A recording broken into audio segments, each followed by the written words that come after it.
Le point 7. Le point 7. Votre émission de décryptage de l'actualité nationale et internationale sur Diaspora FM, la 102.3, tous les vendredis à 18h, rediffusion dimanche 17h.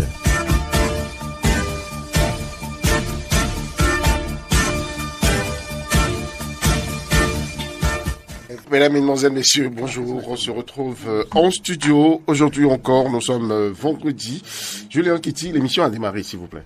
Bon, d'accord. L'émission a démarré. Même si vous vous énervez aujourd'hui, ne vous en faites pas. L'émission aura lieu, s'il vous plaît. Que c'est vous qui introduisez l'émission, donc faites votre job, monsieur. Alors, merci donc de me laisser introduire. Okay. Donc, je disais aux auditeurs que l'émission a démarré. Nous sommes ensemble en studio et vous êtes là aujourd'hui encore. Je vous remercie, malgré tout, malgré votre état d'âme, vous êtes là. Merci d'être avec nous. Julien Kitty, chroniqueur politique. Merci moi. Merci beaucoup, Peggy, d'être fidèle au poste aussi. Merci à nos amis auditeurs de Diaspora FM. Et on sera là toujours avec le même plaisir. Ensemble, on va dire merci également à Hilarion Caillon, notre aîné, dans ce studio qui est avec nous. Bonsoir Peggy, bonsoir à tous, bonsoir à ces techniciens et nous y sommes. Nous y sommes et ce que je dois dire, c'est que malgré vos activités assez encombrantes ces derniers temps, tant au niveau du CNPA qu'au niveau du scoutisme, vous êtes avec nous en studio. Absolument. On parle aujourd'hui de cette polémique quand même qui a enflé tout le temps dans la semaine. 2% de chômage au Bénin. Le directeur général de l'ANPE, l'Agence nationale de promotion de l'emploi, était l'invité de Doncla Mabalo sur l'émission L'entretien du dimanche. Et il a laissé, et bien sûr, sortir cette affirmation. Et c'est un chiffre qu'il tient du BIT, selon ce qu'il a dit. Il a rien qu'un 2% de chômage au Bénin. Vraiment. Moi, je voudrais d'abord vous remercier pour l'assiduité sur cette émission. Remercier nos auditeurs pour les retours que nous sommes en train d'observer. Merci beaucoup. Et aborder cette question en disant, je me demande est-ce qu'on a la même définition du mot chômage. Et tout à l'heure, le problème se pose. Quand tu étais en train d'introduire, j'ai rapidement fait recours à Wikipédia, l'un des multiples outils de recherche dont on dispose, et il me disait que le chômage peut être défini comme l'état d'une personne souhaitant travailler et qui est à la recherche d'un emploi. Bon. Souhaitant travailler et qui est à la recherche d'un emploi. Alors, moi, je peux vous donner ma définition des basses classes. Vas-y. Un chômeur, selon ce que mon maître de classe m'a dit, je ne sais plus si c'était au CE2 ou au CM2, c'est celui qui a appris quelque chose, et qui a un diplôme, mais qui pour des raisons qui lui échappent, n'exerce pas. N'exerce pas. Bon, c'est encore une définition. Et plus loin, Larousse me renseigne que le chômeur se définit comme la personne sans emploi à la recherche d'un emploi susceptible de bénéficier d'un revenu de remplacement. Bon, alors, ces deux définitions mises ensemble, je voudrais savoir d'outils notre excellent DG, son taux de pourcentage de chômage que le Bénin vit. Moi, je pense que ce que nous vivons aujourd'hui dans ce pays devrait imposer à certaines personnes mille réflexions avant de poursuivre, il a bien dit, selon sa définition, que c'est quelqu'un qui a eu à travailler, mais qui est en cessation de travail. Mais je vais faire recours maintenant à deux outils de recherche différents qui nous ont renseigné sur ce qu'on appelle chômage. Le chômage nous a été renseigné par Wikipédia, le chômeur nous a été renseigné par Larousse. Alors, dans les deux cas, c'est celui qui est à la recherche de l'emploi. D'un emploi.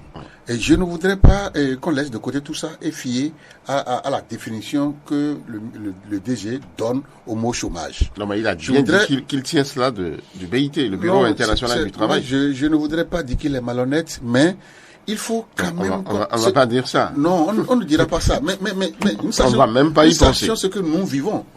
Le peu qui est en train de travailler, mais il est en train de dire que 80% sont en chômage et 2% travaillent. C'est l'inverse. Non, il parle plutôt de sous-emploi. C'est le sous-emploi qui est 2%, c'est le chômage qui est... 2%. Non, le chômage est de 2%, mais la majorité au Bénin a un problème de sous-emploi. C'est-à-dire quoi?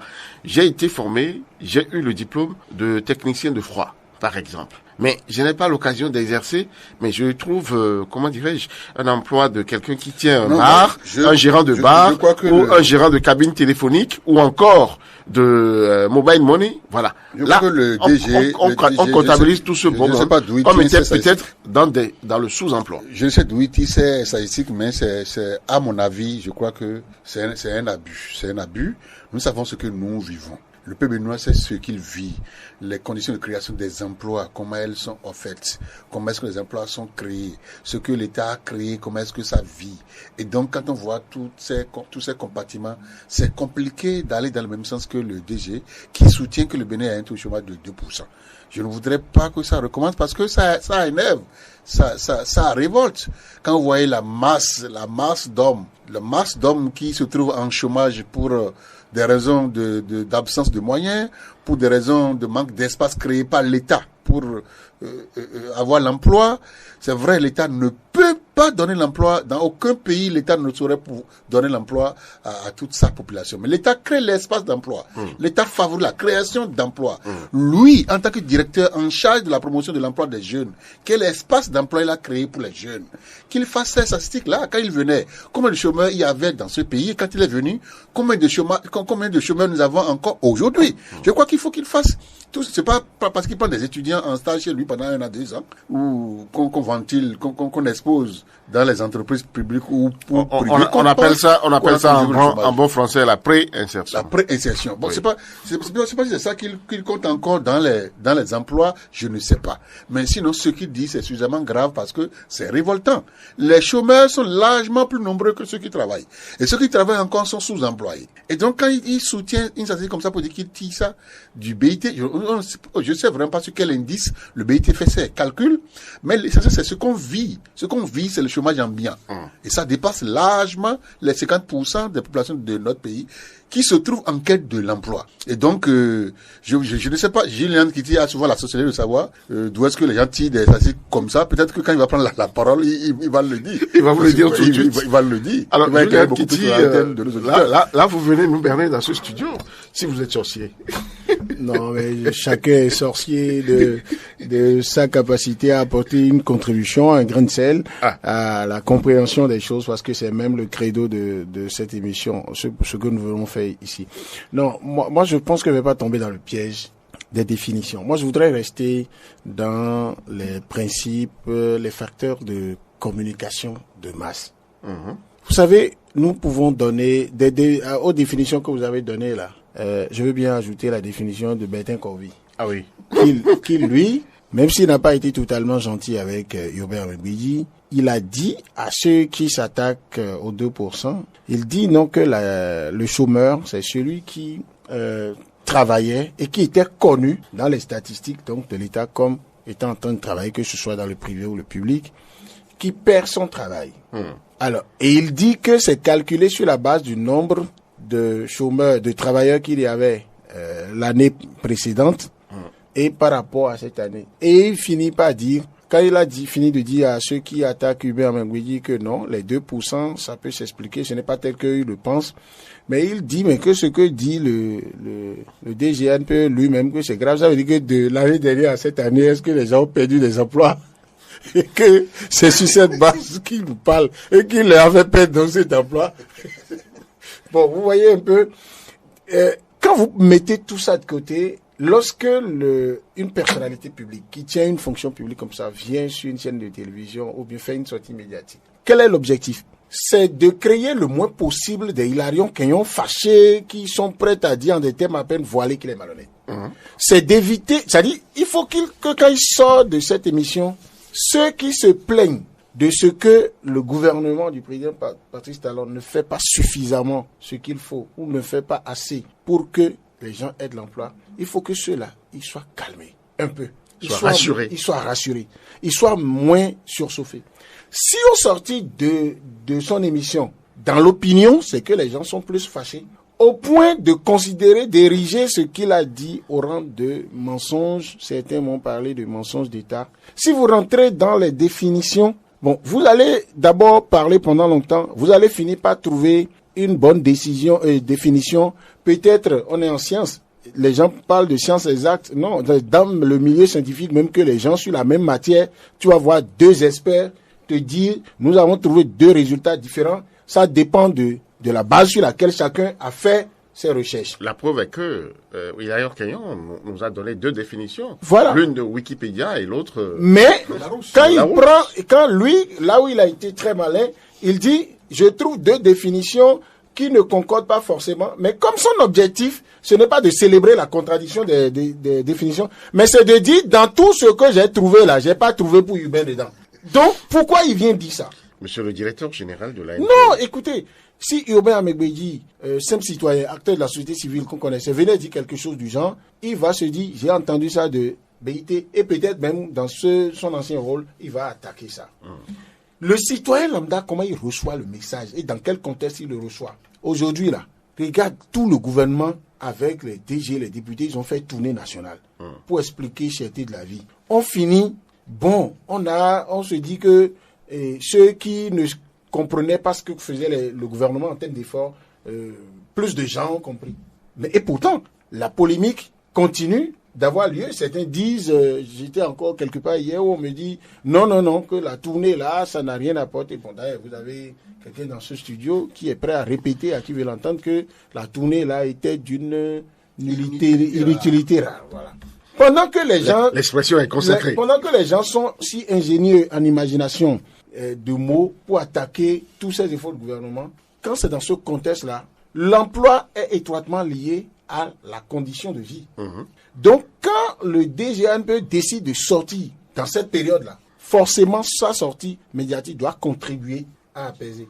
Il pouvait faire l'émission sans sortir ce chiffre. Honnêtement, le chiffre, même si le journaliste Tatillon le poussait à ça, il devrait savoir que ça allait poser problème. Le journaliste nous a dit que c'était quand même pas du tout, comment dirais-je, prévu, c'était à brûle pour point. Oui, mais les statistiques... Une question a été abordée, les statistiques, puis l'explication est sortie tranquillement. Parfois, si vous donnez des statistiques dans un raisonnement et que ça marche, ça vous valorise, ça vous grandit, ça veut dire que vous faites des recherches, ça veut dire que la matière sur laquelle quel est le problème des Béninois? C'est le fait de 2%?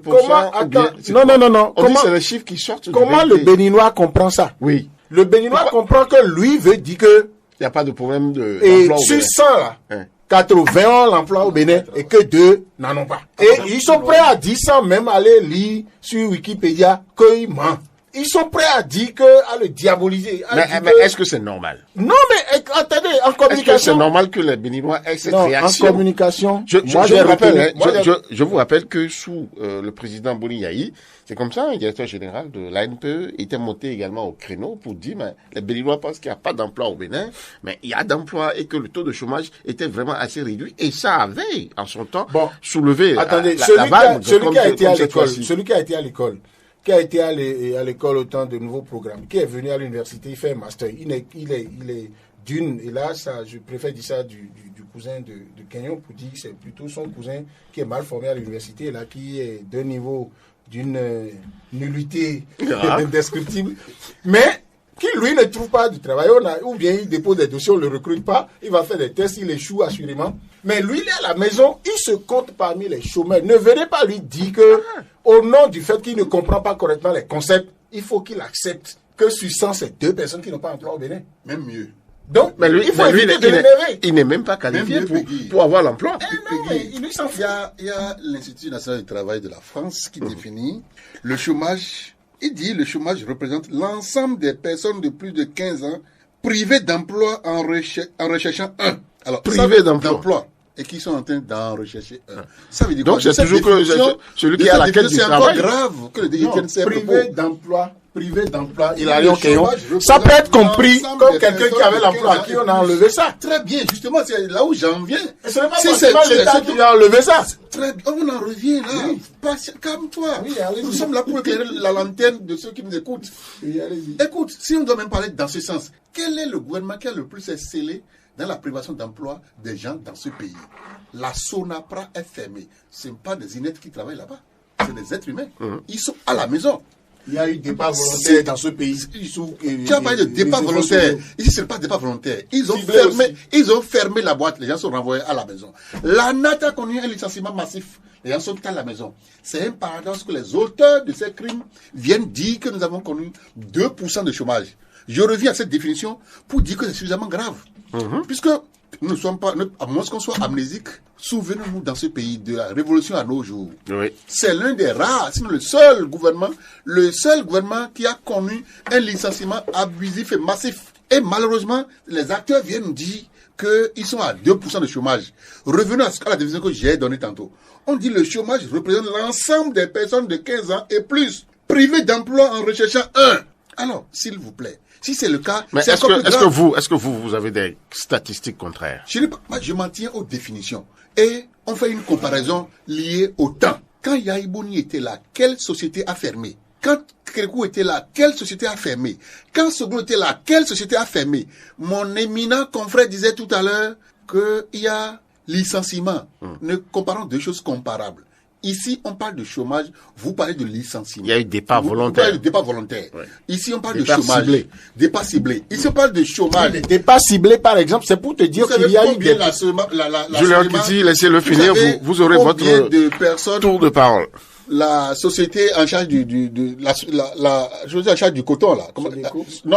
La société en charge de la production agricole, Sonapra, oui. Combien de personnes la Sonapra consommait en tant que travailleurs? Vous savez combien? Ils sont tous renvoyés à la maison actuellement. D'autres sont morts par AVC, d'autres sont encore là paralysés, d'autres sont là soucieux, et d'autres sont là en train de compter le dernier jour. La NAT a connu un licenciement abusif. Ils sont à la maison, ils sont en train de chercher de l'emploi. Le CNSS, pas le CNSS, Conseil national de sécurité sociale, non. Je crois que le CNCB. Le CNCB a fermé ses portes. Ils sont tous rentrés à la maison. Et paradoxalement, c'est en cette période, c'est pendant le temps de gouvernance de ceux qui ont provoqué ce chômage massif qu'on vient de dire qu'il y a 2% de chômage. Il y a de la contradiction. C'est quand même très étonnant. Si on ramène même le mot chômage à cette définition, c'est encore plus révoltant. Parce qu'il y a des gens qui sont à la maison et écoutent. Très rapidement. C'est renvoyé sur la maison et écoutent. Qu'est-ce que vous répondez à ces arguments-là? Non, moi, j'ai fait le choix délibéré de ne pas rentrer dans la guerre des définitions avec M. Kenyon. Parce qu'il en lira 10 000 et on ne pourra pas s'en sortir. Pourquoi? Parce que toutes ces définitions-là permettent à celui qui a été diplômé, qui n'a jamais travaillé, de trouver des brèches pour se porter le manteau de chômeur. Celui qui a fait un stage en espérant que à la fin du stage on va le recruter et qui n'est pas recruté, il va dire je suis chômeur. Celui qui a été recruté et qui travaillait dans une structure, il avait un statut de contractuel, son contrat est fini, on n'a pas renouvelé, il va dire j'ai travaillé une fois. Celui qui est agent permanent de l'État et qui pour une raison ou une autre a été sanctionné, qu'on dise qu'il a été sanctionné sévèrement ou pas, et il a quitté, même le radié, il a perdu l'emploi. Est-ce que l'emploi permet de faire quoi? L'emploi permet de vivre, de subvenir à ses besoins. Voilà. Donc ce n'est pas parce que vous avez été radié que vous cessez d'exister. Ça ne veut pas dire que vous cessez d'avoir besoin de manger, vous avez besoin de vous vertir et de vous soigner. Ça veut dire que tout cela, même celui qui est dans l'informel, quand vous allez voir quelqu'un qui est dans l'informel, son activité qu'il mène même n'est pas connue des pouvoirs publics. Regardez le secteur portuaire avant. Vous aviez des gens qui transitaient, par exemple, sac au dos. Mais chacun, il y avait des gens à qui vous demandiez qu'est-ce qu'ils font dans la vie. Ils disent, je travaille au port. Parce que le gars va au port le matin pour voir quelle est l'activité qu'il y a aujourd'hui. Est-ce que il faut qu'il se mette quelque part, les gens amènent des pièces détachées dont il ne connaît pas l'origine, il prend et il va vendre. Oui. Celui-là, s'il n'a jamais été à l'école, et encore que, il faut qu'on en arrive à tropicaliser la conception de l'emploi. Vous voyez, c'est sûr que si on rentre dans les éléments que le DGANPE avait... Pourquoi voulez-vous conceptualiser la notion de l'emploi? Non, il le faut. L'emploi, tout le monde le sait. Non. Je dois faire quelque chose. On doit tropicaliser. Et en vivre. C'est aussi simple que ça. Je vous en prie. Qu'est-ce que vous allez chercher? Je vais vous le dire. Dans les définitions que Kenyon a lues tout à l'heure. Oui. Est-ce que vous avez entendu qu'on a dit, une fois, l'une des définitions dit, quelqu'un qui a 15 ans et plus, qui est privé d'emploi et qui en cherche un, n'est-ce pas? Au Bénin, c'est à 16 ans que on cherche à travailler. Donc il y a la loi prévoit des exceptions. Voilà, c'est pourquoi je dis la loi prévoit des exceptions. C'est pourquoi je dis ce qu'il a lu, ça a l'importance de nous renseigner que on peut, même si on multiplie les définitions, on aura de quoi attaquer ce que le DGNPE a dit. Mais quand je dis il faut contextualiser là, l'emploi au Bénin, le vendeur d'essence frelaté, tant que vous n'avez pas encore réglé cette question complètement, que lui il a été à l'école du blanc ou pas, c'est un travailleur. Ben lui, il est un travailleur. Non, attendez. Le vendeur d'essence. Pour penser le développement. On peut considérer ça là comme un travail. Je vous jure. Qui vous tue. Non, attendez. Ça, c'est un autre débat que vous lancez. Non, c'est pas un autre débat. Est-ce que dans les formules. Il y a le travail qu'on appelle le travail décent. Est-ce que dans les mesures, prises par les gouvernements successifs, même le gouvernement actuel, pour juguler, pour lutter contre la vente de l'essence frelatée, vous avez jamais vu un seul gouvernement dire la seule solution, c'est de supprimer ça, point. Il y a eu des tentatives pour dire est-ce qu'il ne faut pas les reconvertir, est-ce qu'il ne faut pas faire de sorte à ce qu'ils exercent aux côtés des stations en protégeant leur vie. Vous pensez que celui qui veut, moi je ne suis pas en train de faire la promotion de l'informel, mais je vous jure la tête. Alors que l'informel pour celui qui est en train de vendre l'essence au bord de la voie, il se tue déjà même s'il n'y a pas feu. Mais il contribue à l'économie. Mais il contribue à l'économie et il survit grâce à ça. Tout à fait. Mais quand vous venez lui dire que même son enfant qui est à côté de lui et qui inhale l'odeur de l'essence est en train d'être tué, ne pourra pas bien travailler à l'école, va tomber malade, il va te dire à qui je vais le laisser. Il va te dire, mais donc moi je ne vais pas manger, est-ce que vous irez lui donner à manger? Donc tout cela se croit travailleur. À partir de ce moment-là, que le DG vienne dire ça, moi, je ne cherche même pas à dire qu'il a menti. Non. Les statistiques, là, je connais pour la précision ou bien la rigueur scientifique de Hubert Megbedi que je connais, je n'ai pas aujourd'hui. Eh bien, il sait que les statistiques qu'il peut prononcer dans une émission doivent être sourcées. Et il vous l'a dit. Si vous allez chercher, je parie que vous allez trouver ça comme ça. Mais le problème, au plan de la communication avec les populations, en ce moment précis, où on met tout, quelqu'un dit on a fait, point, arrêtez tout, et on ne veut plus rien. Donc il vient parler de ça. Bon, ça ne peut que créer ça là. Mais moi je me dis, pour les intellectuels que nous sommes, il faut qu'on comprenne que l'intention du DGNPE, forcément, n'est pas de venir mettre de l'huile sur le feu. Et ça fait partie aussi des réalités, des incidents qui peuvent arriver, même à des gens les plus futés. En matière de communication de masse, de prise de parole en public. On a vu ici Bruno Amoussou, et si vous analysez le personnel politique au Bénin, l'un des plus futés en matière d'image, d'ironie, de phrases fétiches qui emballent tout le monde. Bruno Amoussou, vous allez le compter dedans. Mais quand il y a eu les événements des 1er et 2 mai 2019, je crois, à Kadjehoum, mais quand après lui, il a voulu en parler, il a fait une sortie sur Paris, où tout ce qu'il disait était très bien, jusqu'à son costume, les couleurs, c'était bien choisi par rapport à ce qu'il voulait dire. Mais il a suffi qu'il dise, j'ai failli être tué moi-même, les manifestants allaient vers chez moi, et c'était à un doigt de la maison du papa de Lionel Zinsou, ils l'ont laissé pour aller vers moi. Ce bout de phrase a fait que la fille de Zinsou est venue dire, il ment. Les gens récupèrent ça, ils ont détruit tout ce que lui il est allé faire à Paris. La communication, tout ce qu'il a fait a été tué. Et finalement, c'est cette polémique qui a été. Donc, c'est des choses. Vous parlez du sens de la parole sortie en public. Tout ce que Hubert Megbedi a dit, je vous jure, c'est l'un des meilleurs orateurs. Bon, quand même, il n'est pas. Je vous passe les mots. Non, moi, je le connais. Et deuxième chose, là où il est là, il n'a pas eu de mauvais résultats. Et lui-même, il a dit qu'il y a une phrase qui m'avait plu, moi, au début de l'émission, donc là, Mabolo lui a dit, mais il se cache trop. Il a dit non, que là où il est, c'est un travail qui n'est pas facile. Qu'on parle de l'emploi. Et donc, les gens qui ont besoin d'emploi n'ont pas besoin de voir le DG venir crier à la télé tout le temps. Ils ont besoin qu'il les aide à avoir de l'emploi. Et donc, c'est pourquoi il ne parle pas beaucoup. Et il s'est pris à contre-pied. Et voilà que vous parlez une seule fois. Dans le courant de l'émission. On va clore ce point-là. Avant d'aller loin, parce que là, on est en train déjà de donner assez de temps. Pour dire c'était un problème de communication réelle. Parce que il lui revenait. Oui, c'est ce qu'il disait. C'est ce que disait Julien Kitty. Il lui revenait de vanter ce que le gouvernement fait. Et de faire comprendre qu'il en reste encore beaucoup. Et de vanter tout ce que le président Talon fait. Puis le président Talon, c'est vrai, on peut l'aimer ou on peut ne pas l'aimer. Il y a des compartiments dans lesquels il s'investit beaucoup. Mais il lui revenait de dire ce que le gouvernement a déjà fait, de ne pas filtrer les gens en balançant des pourcentages. Même si par hasard, encore que je doute beaucoup, qui tire ça d'une souche telle que Jelka est en train de le dire, même si par hasard il avait tiré de ça, attends. Et les connaissances livresques sont autres. Les réalités sont encore autres. Mais lui, là où il est, il peut parler de la réalité. en parlant de la réalité, qu'il dit simplement, c'est quelqu'un de communication, qui dit simplement ce que son gouvernement est en train de faire en matière de promotion de l'emploi des jeunes, ce qu'il a pu faire et ce qu'il reste à faire. Je crois que c'était l'essentiel en son temps. Je crois que... Actuellement, ce discours est obsolète, c'est contre-productif. D'accord, merci beaucoup. Vous êtes là, souvent apprécié de manière écarlate. Hein. Bon, je souhaite que Certains vous donniez deux secondes pour dire, et ça c'est, je vous en prie, c'est pour faire plaisir à Kenyon. Ouais. On parle d'emploi et voilà une dame qui a industrialisé le Galicie que Kenyon adore beaucoup. J'ai vu. Et embouteillé. Bon, voilà. Le Galicie. Le Galicie embouteillé, c'est ça que je vous montre. Et il y en a qui attaquent ça et d'autres qui l'apprécient. Mais moi, je trouve que c'est assez... Ça, c'est ingénieux. L'eau de Gary simple, l'eau de Gary citronnée. Il faudra bien la retrouver, hein. Julien Kitty, pour qu'elle vienne faire la publicité ici.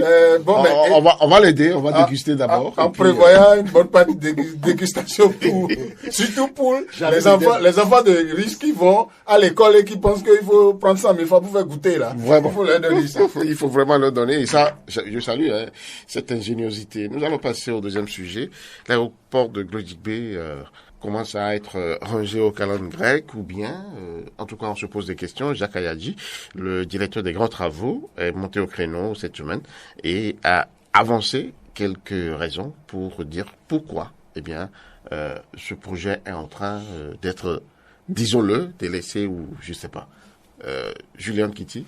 Non, je vais vous surprendre.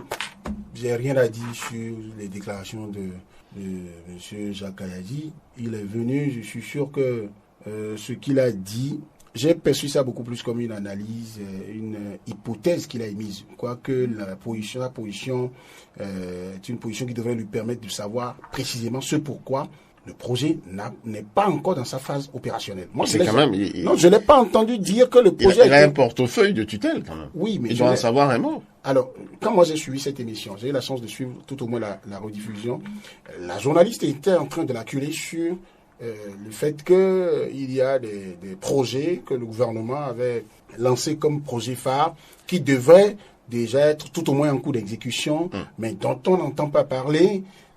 Voilà. Et, par exemple, l'aéroport de Glodjigbe. Et Jacques a répondu, mais vous-même vous dites qu'il faut que le chef de l'État priorise le social, qu'il priorise la lutte contre la cherté de la vie. Et il a donné une image. Il dit, mais est-ce qu'un président, même s'il a prévu construire un grand aéroport, au moment où il y a la crise mondiale, qui fait que au niveau de l'aéroport, on constate que, je sais pas si c'est ça qu'ils appellent le fret, c'est-à-dire que le nombre de passagers, de personnes qui veulent bien voyager, transiter par l'aéroport de Cotonou, ou le nombre de personnes qui prennent avion, là, ce nombre s'est réduit de façon drastique. Est-ce que c'est utile en ce moment de s'empresser pour engloutir les fonds dans la construction d'un hôtel, d'un aéroport de grand standing, un aéroport de haut standing, et ne pas avoir un flux assez important donc de vols là-dessus.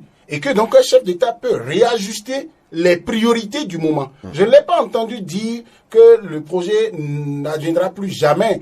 Bon, donc après ça, si certains prennent ça comme une manière d'abandonner le projet. C'est une manière faite.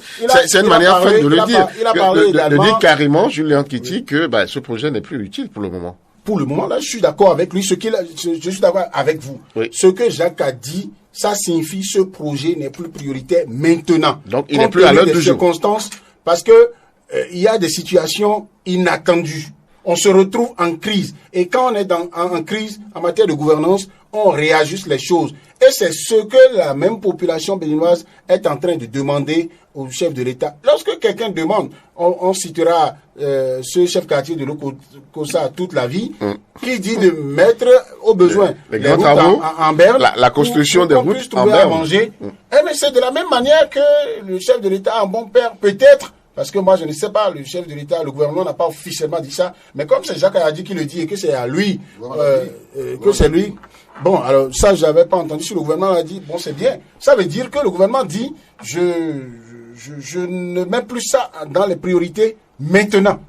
Ça ne veut pas dire que dans 5 ans, ça ne peut pas se faire. Il a cité également le contournement nord de Cotonou, qui était un projet phare qui était annoncé. Mais ce projet-là, quand même, est très important. Oui, c'est sur quoi Kenyon injustement attaquait le ministre Tonato la dernière fois en disant les logements, il a annoncé que ça va se faire, ça n'a pas été fait dans le délai. Ça se fera finalement, peut-être. Et ça, c'est pourquoi je trouve que ces personnes-là, les ministres aussi, vous avez beau attaquer les tournées, ça a eu l'utilité au moins que les ministres technocrates là aillent en face des populations. Parce que eux aussi sont trop restés à travailler en tant que technocrate avec le chef de l'État. Et c'est lui qui donne sa poitrine après, c'est lui son nom compris. Il faut qu'ils aillent au contact de la population. Il faut que les professionnels des médias aussi les acculent. Il faut que de temps à autre, les ministres acceptent de faire des émissions. Ils ne viennent plus sur les plateaux.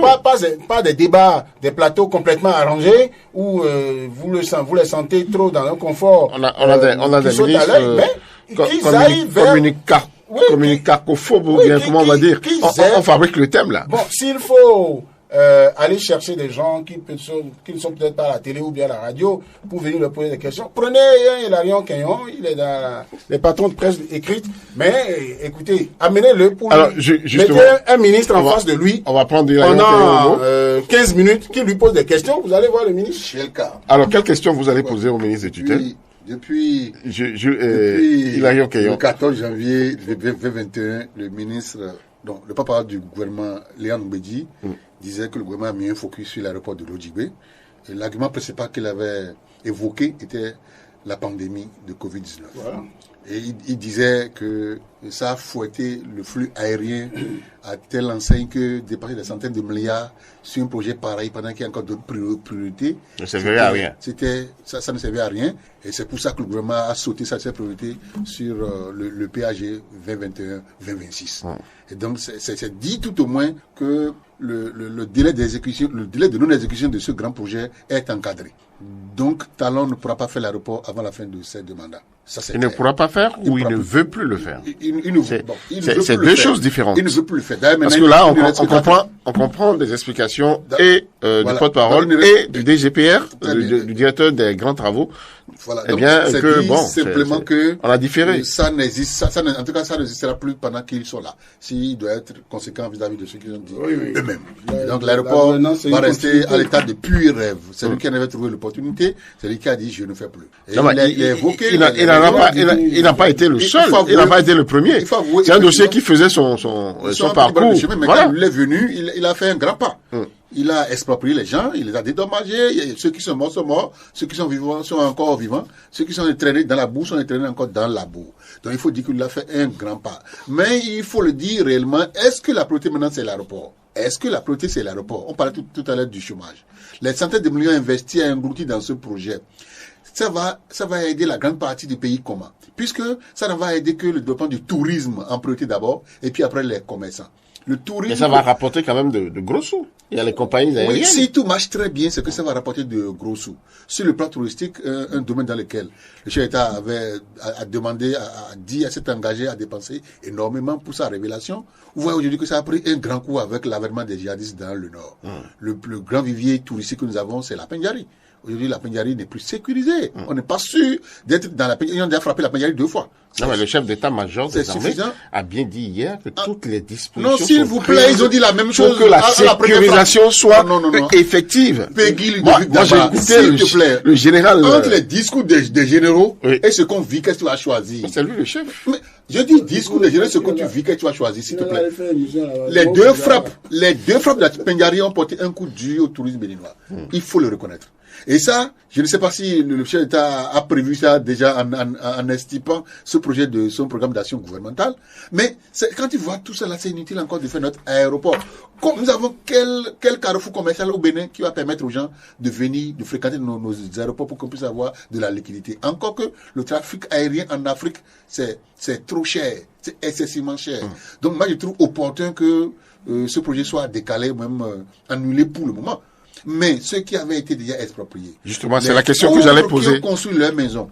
Les gens qui en sont morts. Les gens qui ont de traîner, qui ont perdu un bras, 2 bras. Parce que du jour au lendemain, ils ont été brutalement dessaisis de leurs biens. Ou est-ce qu'est-ce qu'on va dire d'eux? qu'est-ce qu'on dira d'eux? Faut-il retrocéder les terres aux propriétaires initiaux? Voilà tant de questions qui sont en train de me trotter la tête. Il faut qu'on y pense. Il faut qu'on y pense. Puisque moi, je trouve ce choix très judicieux. Il ne sert à rien d'aligner ce n'est pas un autogare. C'est un aéroport. C'est un aéroport. D'accord. Combien d'avions vont atterrir ici? Pour quel intérêt? Pour une fois, vous êtes d'accord avec Jacques Ayadji? Non, je suis d'accord avec le principe. C'est pas Jacques Ayadji. Laissez Jacques Ayadji là où il est. Le principe de soutirer ce projet colossal, c'est ça qui est mon problème, pas Jacques Ayadji. Jacques Ayadji a quoi faire? Mais c'est lui qui a annoncé l'info. Non, je vous ai dit, le 14 janvier 2021, autour des journalistes, Wilfried Léon Mbedi avait annoncé ça déjà. Pour dire que le gouvernement n'en fait plus priorité à cause de la pandémie qui a fouetté tout l'espace aérien.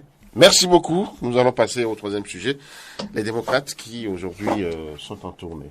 Ils étaient déjà le 25 mai dernier à Nati Tengu, où ils sont en tournée pour remobiliser la troupe. C'est ce qui a été dit, c'est ce que j'ai lu dans l'article. Alors, on se pose la question de savoir, Julien Kitty, non, Hilarion Kenyon, on va rester avec vous. Si vraiment c'est une tournée en réplique à celle que le gouvernement a eu à faire il n'y a pas si longtemps que ça. Mais que les opposants aillent en tournée pour répliquer, c'est un jeu politique normal. Parce que s'ils supposent que les autres mais le gouvernement n'était pas dans une tournée politique. C'était pour aller expliquer les raisons de la cherté de la vie. C'est vrai que vous avez tous les moyens de désolidariser cette tournée d'une tournée politique. C'est vrai que dans ce studio, dans cette même émission, vous êtes Peggy, nous sommes à moins de 8 mois à démontrer qu'il y a une réalité politique derrière. C'est difficile de dissocier cette tournée d'une tournée politique à 8 mois des élections législatives qui semblent être l'une des élections les plus tendancieuses de notre pays. Mais j'ai appris qu'il fallait avoir des tickets pour avoir accès. Oui, les tickets ont été même à Calavi, surtout à Calavi, les tickets ont été imprimés. Et moi, je ne condamne pas ça du tout. Parce que des choses c'était la population qui devait venir, tout le monde devait venir. Oui, moi, je ne condamne pas ça, parce que c'est pas un meeting qu'on va faire sur un terrain, sur un stade, tout le monde va. Mais résultat, il y a des gens qui voulaient. Oui. Il y a des gens qui voulaient participer. Mais il y a des représentativités. Au moins poser des questions. Là, qui n'ont pas été amenés dans la salle. Il y a les couches ont leur représentativité. Donc, je crois que c'est ça, je ne condamne pas ça du tout.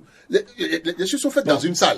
Les salles ont de la contenance. Oui. Quand vous dites, venez, le ministre quoi qui vient, venez, le ministre on pouvait le faire dans un espace ouvert. Non, si c'est ouvert. Puisqu'on a dit, allez parler aux populations. Il faut retenir que les places ne dépassent que les espaces ouverts que quand il y a Gégé Lapino, tel artiste qui veut jouer. Et on a tendance à croire, quand on est sur les espaces ouverts, qu'on est en miti politique, donc on est moins concentré, ou bien c'est un artiste qui est en train de jouer, donc la concentration est toujours moindre. Donc le fait de les amener dans un enclos, je crois que c'est beaucoup plus faciliter la communication. Oui, mais là, on a quand même empêché des gens d'y aller. On n'a pas empêché, la population a ses couches, s'il vous plaît. Quand vous dites quelque chose de bon ici, je suis seul, vous le dites maintenant que c'est bon ou si c'est mauvais, c'est les deux extrémités. Si c'est trop bon, c'est trop mauvais, le peuple entendra les minutes qui suivent.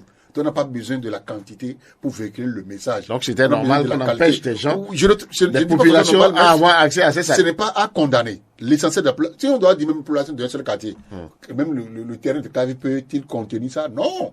Donc il y aura toujours de l'exclusion. Autant faire, le message qu'ils sont censés porter, ont-ils dit, est d'une importance capitale. Et donc, bon, c'est à eux de savoir comment faire pour contenir, afin de passer le message. Et donc moi je ne condamne pas ça. C'est eux, mais dissocier et leur tournée de la politique, c'est ça que je voudrais dire que c'est difficile pour toi de le faire.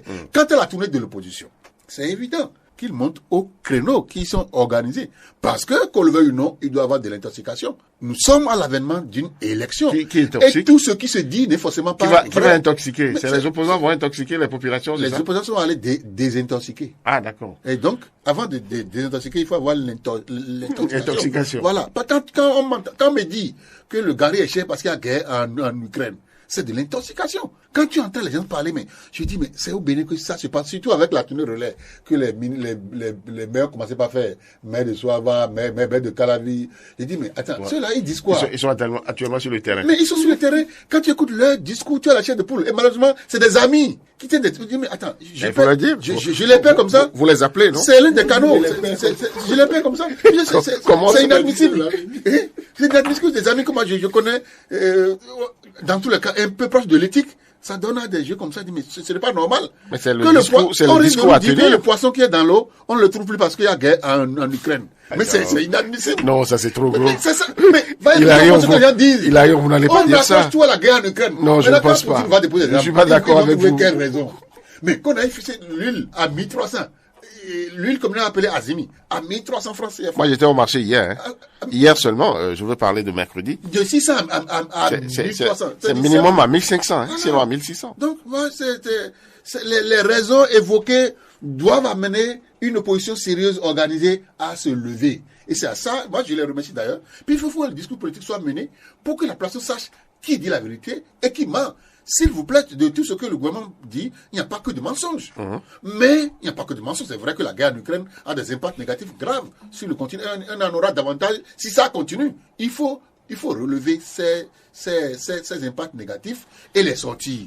Mais en ajouter encore en deuxième partie de ce qui n'existe pas, c'est un problème grave. C'est ça qui est grave. C'est suffisamment grave. Julien Kitty, votre religion sur la question. Bon, attendez, vous avez demandé à Hilarion Kenyon de se prononcer sur la tournée des opposants.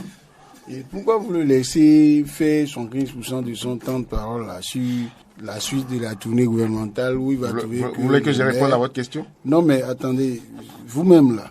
Bon, bref, c'est dire que je voudrais, puisqu'il est allé sur ce plan, commencer par là pour vous dire que les opposants aussi avaient le droit d'aller sur le terrain. Moi, je ne veux même pas penser que c'est une réplique à la tournée du gouvernement, parce que on est à quelques mois des élections législatives. Nous étions tous unanimes pour trouver que l'opposition n'était pas en train de s'organiser, n'était pas suffisamment sur le terrain, comme les partis de la mouvance présidentielle. Si nous rêvons tous d'élections législatives en 2023 qui soient vraiment épiques, qui prennent l'allure des fêtes électorales qu'on avait avant, où les débats d'idées, le choc des stratégies sur le terrain se faisait, et que chaque politicien qui va sur le terrain pour aller conquérir le cœur des électeurs puisse transpirer, parce que si le terrain sur lequel vous êtes allé, l'opposant ou votre adversaire n'est pas du tout passé là, on n'a entendu que votre discours. Donc vous avez l'impression qu'il n'y a que votre Ablo qui soit très bien, comme ce qui se vend à Comé, et vous le dégustez avec votre apprécié sans sourciller. Alors que sans crier gare, vous faites si au moment pub à votre plat du terroir. Si au moment où vous êtes en train de célébrer votre ablo et apprécié, la vendeuse de abla de Ouida monte au créneau, commence par dire, mais tu prends à côté en réserve le ablo yoki, après le abla là c'est chaud, tu manges. Il y a le taclé aussi. Et voilà. Et elle te dit, mais écoute, en plus tu vas passer par Ouida avant d'aller au mono. Bref, c'est pour donner une image, pour dire, ça permet à celui qui est au mono là-bas de savoir que le ablo doit être absolument de très bonne qualité pour que on ait la capacité, la résilience nécessaire de traverser Ouida sans avoir envie de manger abla, parce que on trouve là-bas. Donc, et les partis de la mouvance présidentielle aussi doivent savoir, et ça se dessine déjà. J'ai même l'impression que les élections législatives de janvier 2023 ne ressembleront à aucune autre élection législative, en tout cas depuis 5 ans. Et donc, ça veut dire qu'on devrait s'attendre à ça. Maintenant, qu'est-ce que les opposants vont dire sur le terrain? Moi, il y a rien qu'on l'a dit, ils vont désintoxiquer. Non, je pense qu'ils sont toujours à côté de la plaque. Pourquoi? J'ai vu sur les affiches, d'accord, les bâches dans le décor de leur rencontre avec leurs militants ou avec la population, et libération des prisonniers politiques et retour des exilés politiques. Pourquoi vous pensez qu'ils sont à côté de la plaque? Attendez. Oui. Quand je dis ils passent à côté de la plaque, vous avez, quand on parle de cette affaire, j'en ai encore rencontré à qui j'ai dit la fois dernière, vous êtes malheureux, a dit ça. Ce n'est pas parce que ça plaît à quelqu'un, en tout cas pas à moi, que des gens, des Béninois que moi je connais, quand vous prenez monsieur Dienotin, l'ancien ministre. Je l'ai connu ici. Qui est en exil. Il y a eu des travaux qu'on a fait, on l'a suivi comme un acteur politique aussi. On aurait aimé qu'il soit toujours là. Comme Ikouché, qui est de notre génération, vous pensez que ça fait plaisir que de le voir en train de rester... Non. Pourquoi vous trouvez que mais le problème, c'est quoi? Les opposants ne doivent pas exiger leur retour? Non, ce qui me dérange, oui. Lorsqu'on est à quelques mois d'une élection, bon, et ce qui a amené, que vous soyez d'accord ou pas, qu'est-ce qui fait que ceux-là sont en exil? Qu'est-ce qui fait que ceux qui sont en prison aujourd'hui sont en prison? Le diable est dans les détails. Non, là, attendez. Vous allez chercher le diable. Ok, est-ce que le chef de l'État peut se lever aujourd'hui parce qu'il veut que les élections se passent bien? Il décrète qu'il met, tu vois, au nom de la grâce présidentielle, il demande à tous ceux-là de sortir de prison. Vous allez applaudir, mais vous allez trouver des gens béninois comme vous aussi, vous dites ils ont le droit d'attaquer cette décision. Ce seraient des apatrides. Non, pas des apatrides. La loi, c'est là où le droit est bizarre. Vous avez quelqu'un qui vient dire non, vous allez créer un incident grave, un précédent grave, parce que il suffira que, même si quelqu'un fait n'importe quoi, là, vous et qu'il n'importe quoi.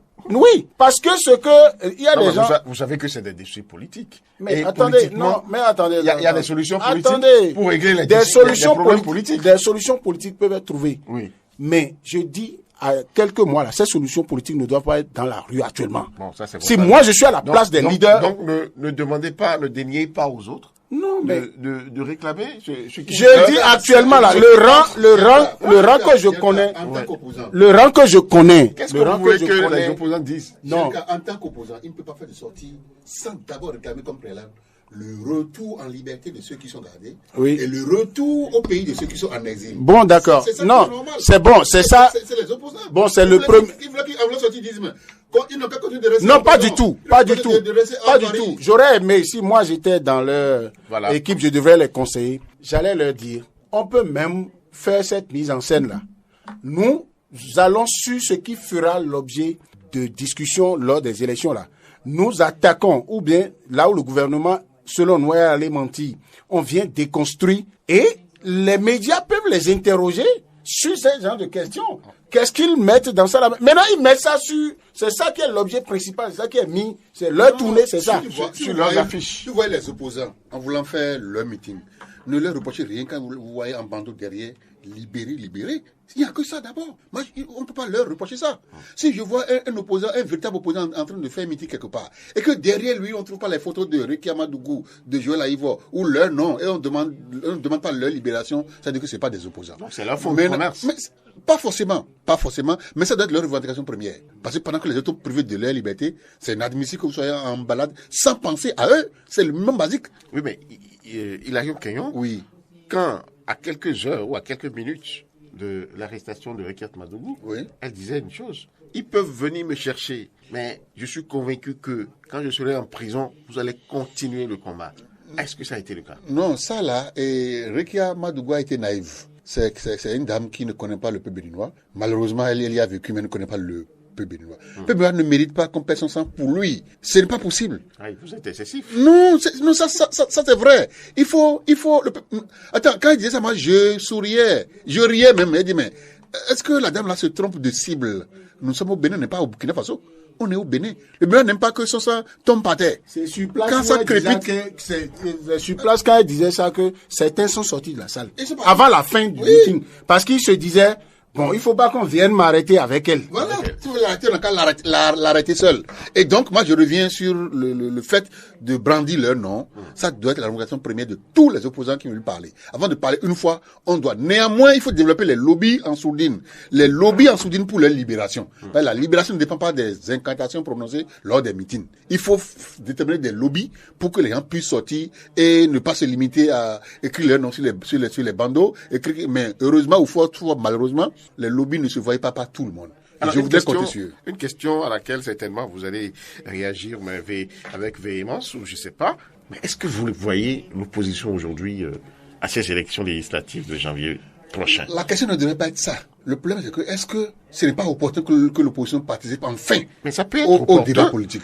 C'est ça qui s'agit. Oui, mais ça peut être opportun. Aucun Béninois n'a rien à perdre en voyant l'opposition en rade par rapport à ces élections.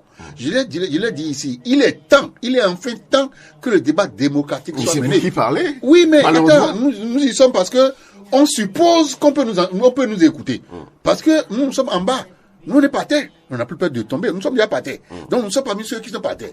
Et donc, nous devons parler pour que ceux qui sont en haut nous écoutent. Il faut obligatoirement aujourd'hui, à l'étape de notre démocratie, à l'étape, je peux supposer que le chef de l'État, de par le passé, avait mis des canaux, avait mis des outils qui avaient empêché les opposants d'être dans la course pour réaliser quelques performances ou réaliser, aller un peu loin dans ses rêves pour notre pays. Aujourd'hui, ce que nous avons à vendre dans ce pays, c'est notre démocratie, c'est notre liberté, c'est notre participation démocratique à toutes les élections, c'est l'alternance à divers niveaux. Il faut que ça revienne forcément pour le bonheur de notre pays.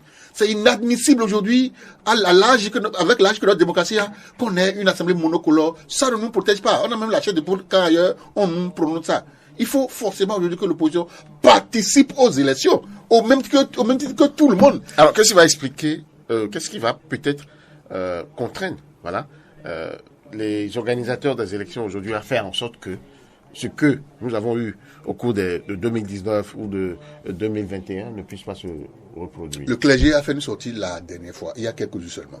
Le clergé en avait fait. Oui, c'est vrai, je ne dis pas que c'est extra. Ils n'ont pas été entendus. Mais il faut que beaucoup de personnes, comme toi, comme moi, comme Jelka, parlent d'une même voix pour qu'on sente que c'est important. Mais tant qu'on pas diviser ce sujet d'importance pour notre pays, on ne peut pas s'attendre à un autre résultat que le résultat observé dans le séance de premier 2 ou 3 mai. Ce n'est pas possible, il faut qu'on conduise les voix. Il faut que maintenant, attends, qui était Gbadamansi hier qui n'est pas aujourd'hui? Au nom de quoi Gbadamansi est député et Eric Roulet n'est pas député aujourd'hui? Je ne comprends pas. Les Gbadamansi, les Bian Robert, voilà les chantres du système il y a hier. Aujourd'hui, voilà encore les chantres du système talon aujourd'hui. Bon, donc, continuons. C'est un jeu. On est tous ensemble. C'est le même pays. On est ensemble. Donc, il a dit que ceux qui sont en charge des élections dans notre pays laissent libre cours aux gens de prendre pause. On est les mêmes peuples, les mêmes familles. Quand on cherche, on est les mêmes. Que Gbadamansi soit à la touche, que l'autre vienne, que l'autre soit à la touche, que tout le monde soit là, c'est la même chose. Donc, on a tous intérêt aujourd'hui que l'élection soit inclusive pour le bonheur du peuple béninois, pour le bonheur de la classe politique nationale, pour le bonheur de l'image de notre pays. C'est indispensable. Julien Kitty, vous parlez le même langage? Quel langage? Celui de Hilarion Keyon. Non, il a dit beaucoup de choses. Il a fait la promotion... Oui, sur la question, il a fait la promotion des thèmes de campagne des opposants. D'accord, c'est ce que vous retenez. Après... Ma question est précise alors, cette fois-ci. Est-ce que vous voyez, ou qu'est-ce qui peut amener ou contraindre à ce que l'opposition soit quand même présente aux législatives de 2020. Ça veut dire que vous soupçonnez quelque part quelqu'un d'avoir œuvré pour que l'opposition ne soit pas là et qu'il est tellement réfractaire au changement qu'il faut le contraindre. Non, donc vous ne voulez pas changer de langage. Non, je ne suis pas avec le même postulat. Non, je ne suis pas. Moi, ma posture, là, c'est celle de quelqu'un qui, après avoir souhaité que à une élection, il y ait de la compétition. Et pour qu'il y ait compétition, il faut qu'il y ait des acteurs majeurs des deux côtés, c'est-à-dire qui ne parlent pas le même langage. Pourquoi dans deux équipes qui veulent s'affronter, il y a des capitaines? Si vous voyez une équipe, pourquoi une équipe de première division, on ne la met pas dans son championnat là? On ne la met pas en face d'une équipe de troisième division. Parce que chaque division existe. Donc maintenant, si on dit il y a championnat de première division, et on met une seule équipe qui est en train de jouer, bon, ou bien des équipes d'une seule région qui sont en train de jouer, le jeu ne sera pas intéressant. D'accord. Mais si les équipes d'une région, si les équipes d'une région ne sont pas qualifiées, bon, on laisse les autres manipuler le jeu pour qu'ils ne soient pas qualifiés. Bon, donc, ça fait leur problème. Donc, et maintenant, si les lois sont là, on va commencer alors à vous entendre, à assister à des matchs où il n'y aura qu'une seule équipe qui joue. Non, pas une seule équipe. Il peut y avoir deux équipes qui soient venus de la même région, mais je dis, la loi n'empêche pas que le match seulement le match ne sera pas aussi intéressant. Ça veut dire que faire pour que le match soit ce qu'il faut faire, c'est que les opposants, eux, tout en faisant le tout, vous êtes là, pour dire qu'il faut sortir les gens de prison. Ici, c'est vous êtes là. Oui. Et moi, je suis pour la liberté. Il y a quelques semaines. Je ne suis pas heureux de savoir. Vous êtes là. Non, je ne suis pas heureux de savoir que Ricky Amadougou se trouve. Moi, je préfère qu'elle soit en train de se promener en Afrique pour dire finance inclusive et publier les livres. Voilà, c'est bien pour notre pays parce que c'est bon. Maintenant, qu'elle soit conseillère spéciale de tous les chefs d'État, c'est bien. Mais ou d'un chef d'État en particulier. Que Aïvo soit en prison, c'est pas bien. C'est-à-dire que je ne suis pas content. Tu vois, c'est un jeune professeur, mais qui est bon dans son domaine. Alors, qui l'encadre. J'ai appris que même quand il commençait à purger sa peine, quand il était en prison, des étudiants qui préparaient la thèse sous lui continuaient de lui amener les documents. Vous voyez, donc, il faut que celui-là, quand j'avais appris que il allait être radié, ça m'avait fait froid dans le dos. Heureusement que on a dit après que c'est fake news, c'est bien. Mais que cela sorte de prison, c'est une bonne chose. Mais je suis pour que ça passe par les voies judiciaires encore.